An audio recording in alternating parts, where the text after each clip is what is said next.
Merry Christmas, boys and girls. Santa has a wonderful story to share with you about my elves. Yes, they make very nice toys, but they also do some very nice things for good people. This is called The Elves and the Shoemaker. Let's begin the story. Once upon a time there was a kind shoemaker. Though he worked very hard, he grew poorer and poorer. At last he only had enough leather left to make one more pair of shoes. One winter night he cut the leather out for shoes, but he was too tired to go any further. He left the leather on his workbench and decided to stitch the shoes together the next morning. The shoemaker went to bed not knowing what he and his wife would do once the leather was used up. They had no money to buy more. Despite their troubles, the shoemaker and his wife slept soundly that night. Early the next morning, the shoemaker woke up and got dressed. Then he went into the shop to make the last pair of shoes. Once he sat down at his workbench, the shoemaker thought he must be dreaming. He blinked his eyes, he blinked them again. But it was not a dream. On the very spot where he had left the leather the night before, there was a pair of beautiful, well-made shoes, all finished. He called his wife into the shop and showed her the shoes. "They're splendid," she explained. "But when did you make them?" "I didn't make them," the shoemaker replied. "I found them here this morning."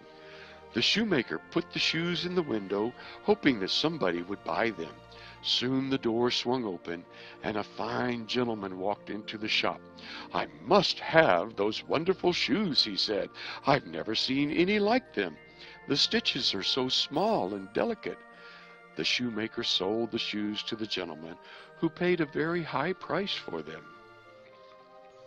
With the money, the shoemaker was able to buy enough leather to make 2 more pairs of shoes, and he had enough left over to buy a soup bone for dinner.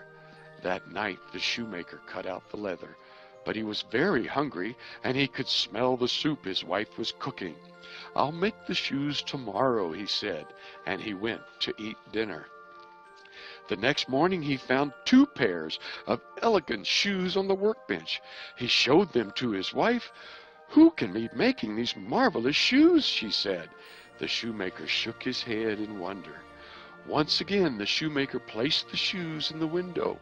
He didn't have long to wait before the door to the shop swung open.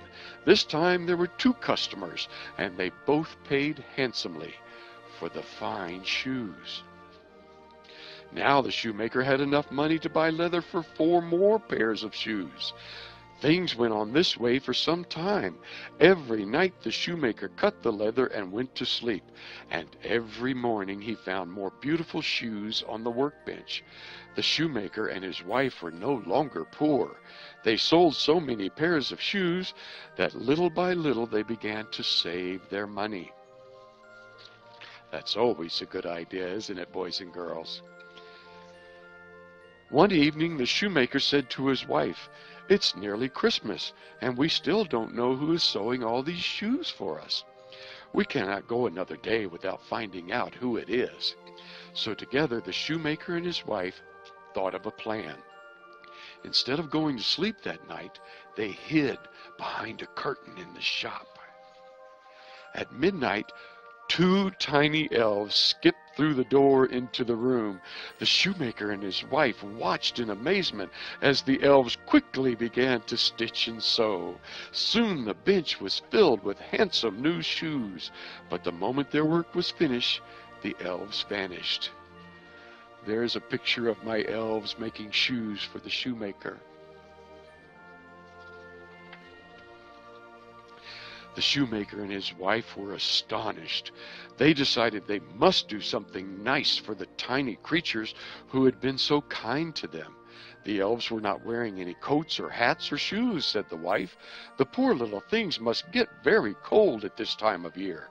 So the shoemaker and his wife made 2 tiny suits of clothing for the elves. The next night they laid the little clothes they had made on the table. Then they hid behind the curtain once again. Just at midnight the elves came into the shop. When they saw the clothes, they were overjoyed. They hurried to try on their outfits and found that everything fit them perfectly. In their brand new clothes, the elves danced around the room and sang a merry song. My elves do enjoy new clothes, just like many of you do.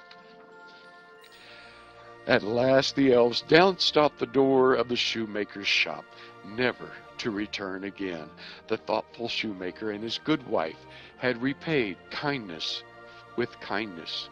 They never wanted for anything and lived happily the rest of their days. That's a very good story, boys and girls.